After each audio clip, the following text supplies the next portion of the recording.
Okay, so this video is all about glazing your bisque fired pottery.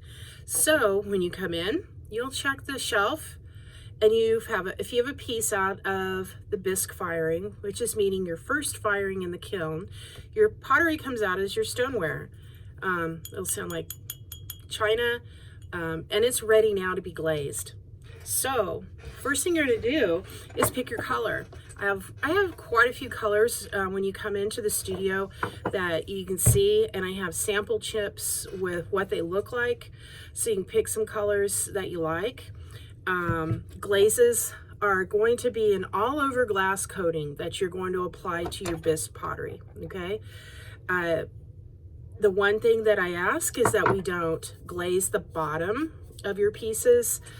Reasoning why is because if you glaze the bottom and I don't look and I put it in the kiln for its glaze firing, its second kiln firing, it is going to fuse itself to the shelf. And that means yours truly gets to take a hammer and a screwdriver and chisel off my kiln shelf, and there goes your pot. It's gone. So make sure you don't glaze the bottom of your pieces, okay? And I'm going to show you how to glaze here in just a few minutes. So here's an example of another piece that's been glazed. I glaze the inside. I glaze everything else. I don't want any of the bisque of the clay showing when I glaze. And you're going to be surprised because a lot of these colors don't look like this when you paint them on. There's a chemical reaction that occurs in the kiln when the temperature of the kiln with the chemicals and minerals that these glazes are made of, there's a reaction. And that's why they change color in the firing. So don't be surprised when you're putting on like a really rust colored orange and it comes out to be metallic like this, okay? I have metallic glazes, and this is I painted some on this box and put the names on here so you know which ones they are. The metallic glazes are in the same location as the other glazes, but they're in a bottle like this, and the names are right on the front, okay? And they're the spectrum glazes, and that's what's with these guys, and they're on a separate shelf all on their own when you come into the studio. So when you pick out your glaze, some of these are going to say color burst glaze. That's important that it says glaze, because I do have bottles of another material it's underglaze, which we have not gotten to yet. So please make sure you read the labels. Everything should be where it's at on the shelves, but every once in a while a student puts a bottle where it's not supposed to be, and someone grabs it and uses it on the wrong stage of clay, and it's, you know, it's just kind of not a good thing, okay? So color burst glaze, this is what I picked from my little bisque piece here. This is going to have little rocks and little crystals in it, and that's the one thing you don't want to flake off or brush them off with your finger when you apply them on here, because color burst glaze gives you all this little bits of color. These little brown specks you see here is part of the glaze, okay? So when you get your glaze, you want to make sure, please, every semester somebody does this. They don't hold their finger or hand on the lid, and they shake it. And they shake it, and it goes everywhere, and it's a really big mess to clean up. So always make sure you put your finger on the lid, and you need to really shake these up, because there's lots of little crystals, and all the pigment, the sediment will settle to the bottom, and you want to make sure you get it all mixed up nice. So open up your lid. When you have a big opening like this, you really don't need to pour it out into one of these white palettes.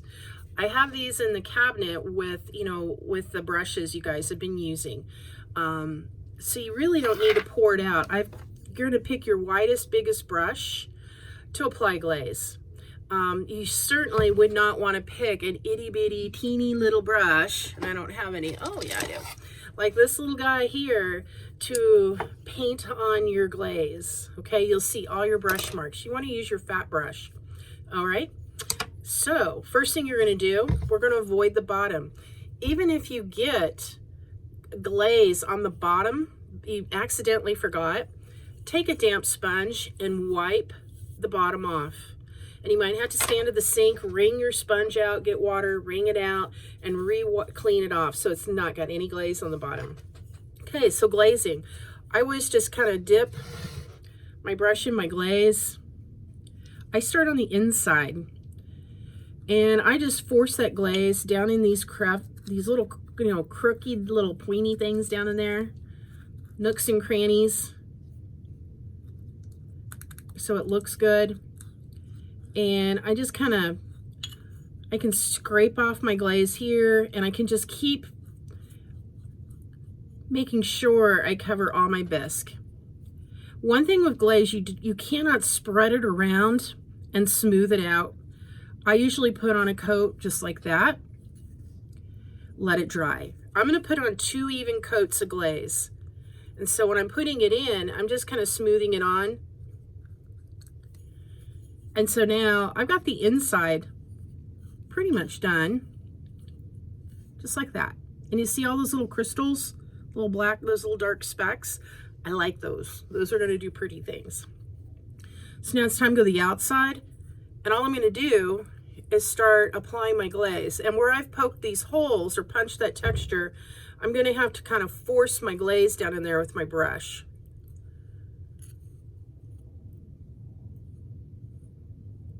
Just like that.